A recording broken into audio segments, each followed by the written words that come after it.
Look at that. Tacoma, Tacoma. Is this a V8 Jeep Grand Cherokee? It's usually a bad sign when the transmission's in the bed, isn't it? Last week I was looking at Craigslist and I found a Jeep that was a lot like the one I had when I was in high school. It was a CJ, it had a 304 V8, and I was like, this is perfect, I need this. So the next thing you know, I'm flying to Texas to buy a Jeep, pretty much sight unseen, and drive it home.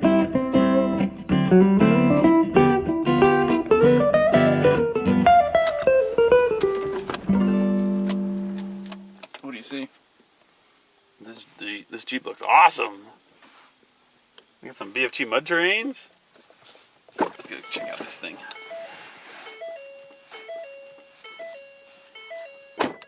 Let's check this Jeep out. All right.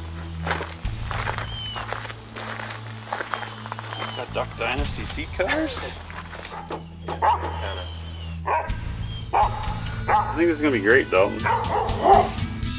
The CJ7 had lived a pretty hard life. It was currently living on a ranch and it had been through many previous owners. In fact, one of the previous owners even painted the engine bright green. But we looked it over, most of the parts were there, the frame was a little bit cracked, but it would be perfect for our project. Battery's down. Battery's pretty. Got a jumper cable? The Jeep doesn't want to start, battery's dead. When we do finally jump start it and get it running, it won't charge the battery, so it won't stay running.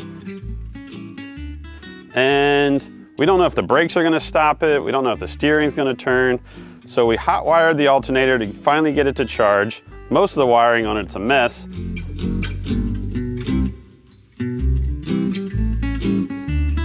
Overall, the Jeep is in great shape, but there's a few things here and there that I'm gonna have to replace today.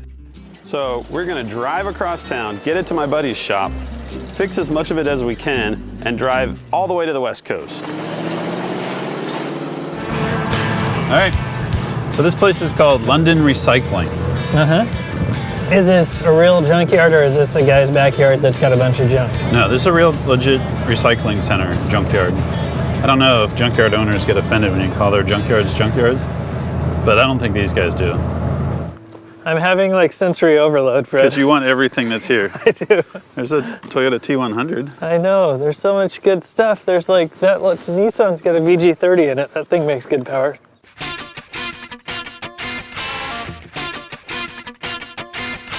What about Big Blue? Now, if there was one vehicle that I would take to the dunes, it would be A crew cab dually Chevy, square body. 2-wheel drive with moss Yeah, and running lights. and bark. Tacoma, Tacoma. Is this a V8 Jeep Grand Cherokee? It's 2-wheel drive. Straight six. Lame. Boring. What about the Suburban Lanch? I like this thing, but I don't know how well it's gonna do in the dunes. It's big and heavy. True. Here's Ranger Station. It's usually a bad sign when the transmission's in the bed, isn't it? No, that's the spare for the racing team. We could literally start a Ranger racing team with all these Rangers. What would we call it? Fred and Dave's Ranger racing team. I like it. What about this? It's got a roll bar. There's the rear axle for it.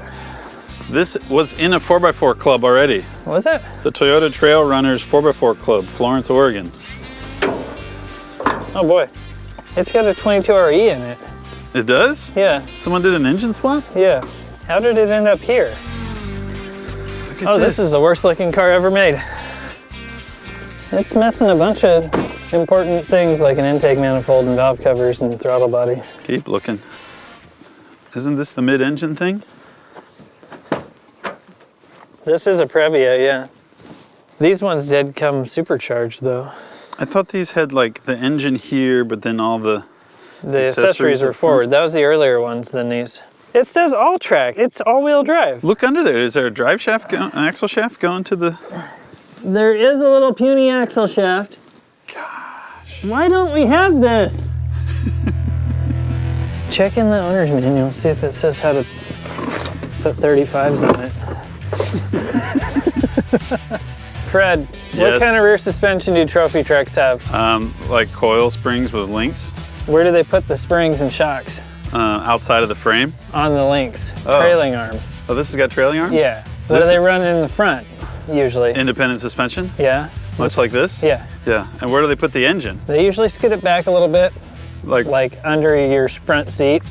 This is number 1 on my list right now. So the idea behind Dirt Every Day was actually started by Rick Payway and David Freiberger about 15 years ago. What they would do is they would fly somewhere and buy an old Jeep, fix it up in the seller's driveway, and then try and limp that Jeep home. And it was almost always a Willys flat fender or some sort of old CJ or military Jeep. But what I wanted to do was bring a Jeep to them and see if we could fix it up in Rick's driveway. I bought this 1950 CJ3A out of a junkyard, and the idea here is that we try and get the thing running. Those guys love old flat fenders. It's gonna be a good time. Plus, even more important, Rick's got a literal junkyard of old Jeeps in his backyard. So anything we need for the Jeep, we can probably find out there, and anything we don't want off of the Jeep, we can probably leave out there and he'll never know the difference. First order of business, introduce Payway and Freiberger to an old Jeep. What do you guys think of my Jeep? 3A. Beautiful. It's like the previous Jeep owner read everything he had to do about the Jeep in a magazine and did it. You know, look at all the high performance stuff, all this Moroso stuff, Holly double bumper, what kind of Oh, stuff? 4-barrel intake. Is it an Offie? It Yeah, is. yeah. It's an Offie 360 intake. Uh-huh. That's the one with the split port. That thing's terrible. So I got this thing home. It was covered in rat turds.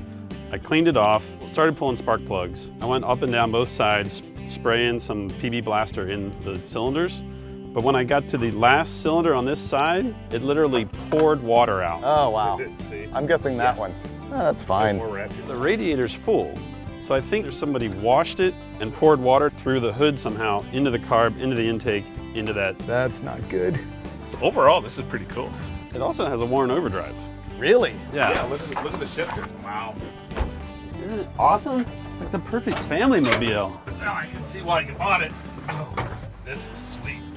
Look at the diameter of the roll cage. 2.5 exhaust tubing. No, I think it's literal Schedule 80 it is. pipe.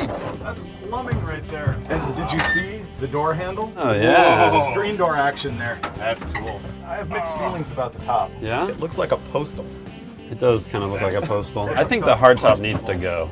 And as period correct as this roll cage is, it's still kind of That's sketchy. not good. Okay, I no longer have mixed feelings about the top. I think it's gone.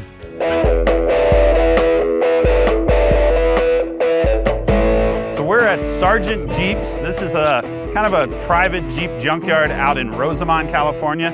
This place is full of Jeeps. And the idea here is we're gonna get a Jeep and we're gonna lift it, we're gonna put some bigger tires on, pick one out that we can hopefully fix enough to drive all the way home.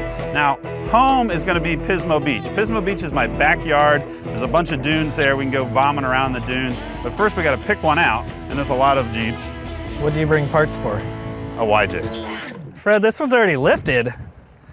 Look at those shackles. Those are scary. This is a 4-cylinder. We need a 4-liter. We need a big, the 4-liter Jeep straight 6 is like the small block Chevy of Jeep engines. Yeah. What about this one? It's got a 4-liter. It's got a roof rack. It's got the jack still. It's got a 5-speed. It looks like it was in a fire, at least up here. But under here, it looks just fine. Check out this bumper. This is ready for ramming.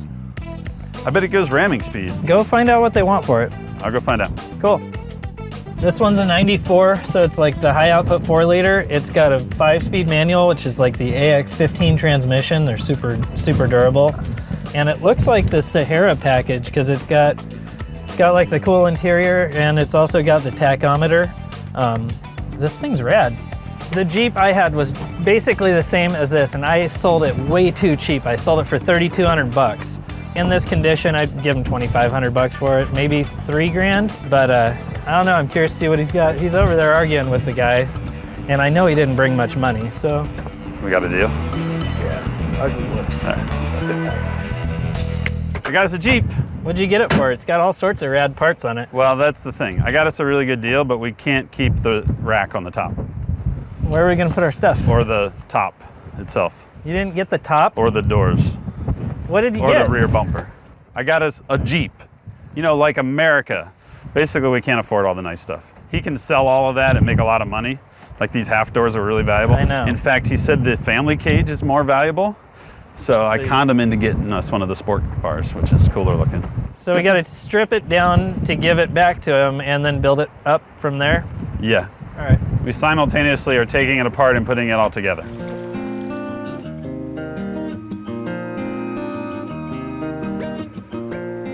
Come check this out. I know a lot of people, and when some friends of mine told me they had a Jeep for sale, I told them I would help them find a new owner. So they sent me photos, and the next thing you know, I'm buying this Jeep. Check this out. 72 Wagoneer, one owner, 80,000 miles, barn find right here. This Jeep has been in this garage the past 13 years and has not moved. I found the 1972 owner's manual. Check this out, 5/17/78, 4 Michelins installed. Mileage 55,886. These tires have been on since 1978. It's probably time to put some new rubber on this thing.